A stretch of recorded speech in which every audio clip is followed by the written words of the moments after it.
Hello! We got Busby on shot today. Must be feeling a little bit better. Well, another beautiful day, and I'm definitely feeling as though I would like to live in the Mediterranean. No, only joking. I love where I'm living. We're in Dorset, or Dorsetshire as I like to call it, because it's a shire county. Okay, so today's subject is perceptions. Now, perceptions is an interesting subject, or a very deep subject, that I can only really briefly touch on here. Busby might get up in a minute because I think he's a bit warm. It's another warm day. Perceptions is a way of describing how we look at the world. And again, in my teachings of human being, we have human perceptions, and then we have spiritual perceptions. Things. I would like to start with the human and say to you that oh, there he goes. To take a subject of, I don't know, what I like is a shell or a stone. Let's use a stone. So my question is a stone no matter who is holding it, handling it, seeing it, feeling it, touching it, smelling it, tasting it? Is a stone a stone?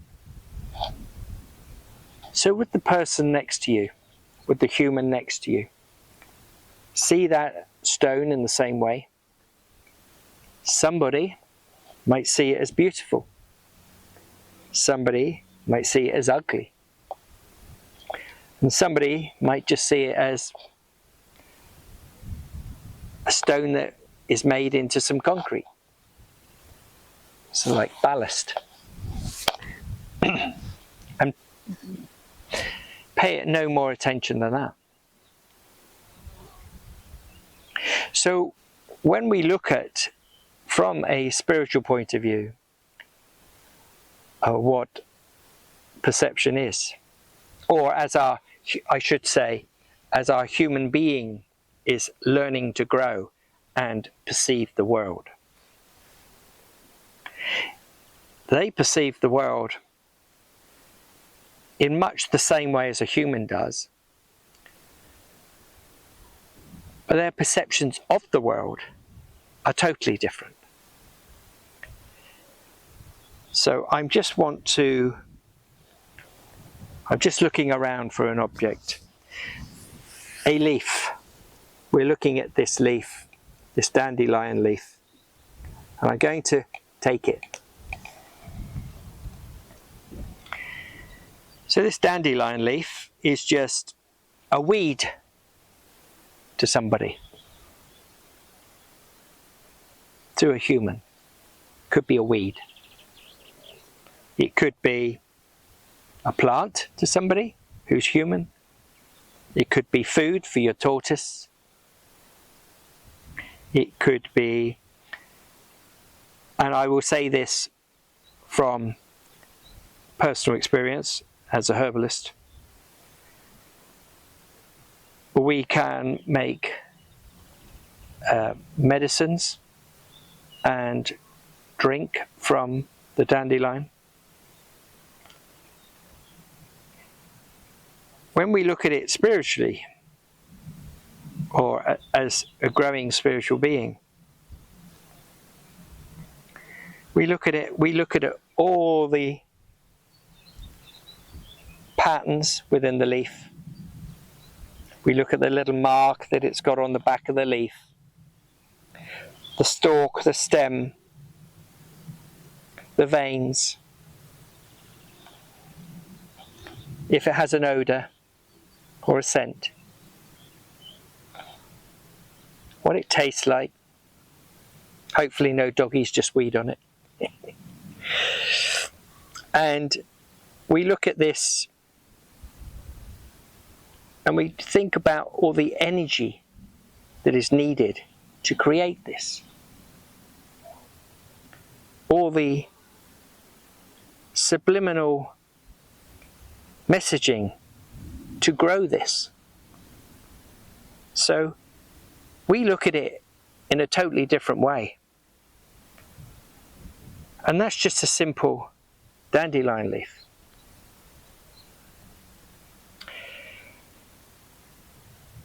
So when we look at the humans and how they interact in the world with one another and with the world generally, each individual, because we know spiritually that the humans are individual, that when they interact with the world, they see it totally differently. While one person can feel that something shouldn't be, another person would say, what is the problem? It's not just beauty that we perceive differently, or nature. It's our attitude to life itself. We all perceive everything in our own individual way. This is what causes a lot of conflicts with humans. They have no continuity. There's no consistency within their belief system. They can easily be influenced. When we grow as a human being, and the being part being spiritual, some of us may wish to take our spirituality further. And excuse me. And we may want to connect with the abilities that we've been given: mediumship, healing, teaching, and so on and so forth.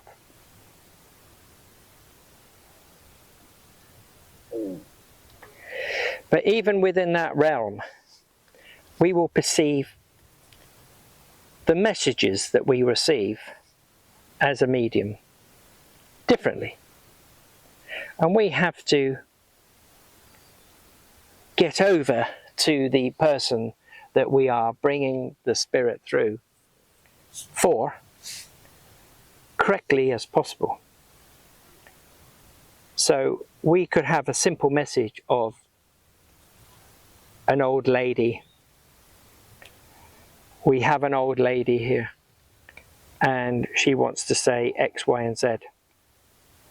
Well, that's fine, but the person who is receiving it needs to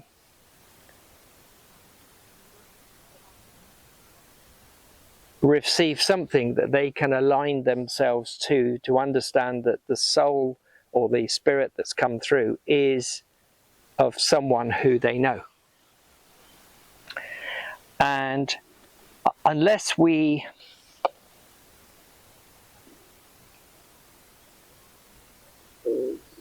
open our perceptions of the world, that we read things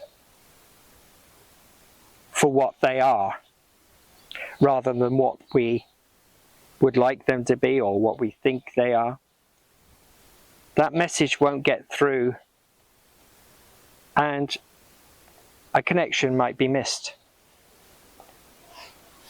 So perceptions are everything.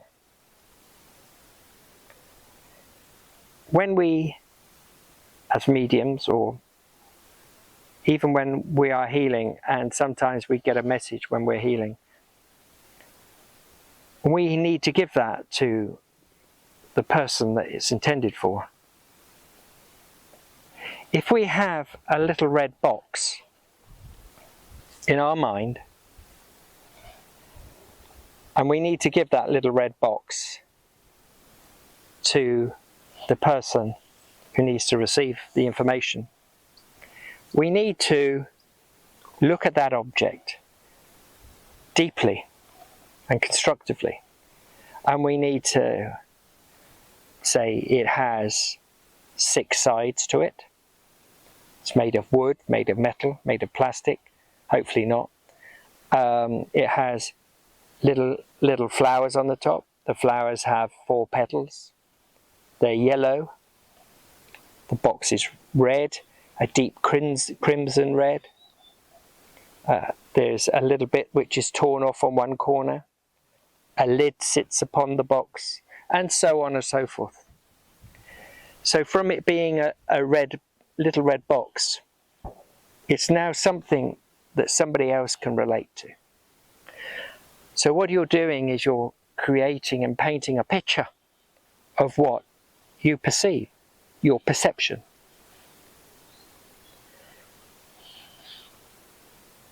This is a spiritual way of looking at perception. But like I've said before, a human way of perception is, if someone does something, we can perceive it to be good or bad. There is no such thing as good or bad. It's just your perception. So, we have another little doggy that's just joining us, and somebody else. So, I'm going to wrap it up for today. And I'm going to wish you all peace, love, and alignment. But I want to say and leave you with one more thing. That when you wish to contact me, please feel free. You can perceive the world in any way you want, but just make sure your emails are coming from the positive. So from Busby and Daisy and Spirit, I wish you all peace, love, and alignment.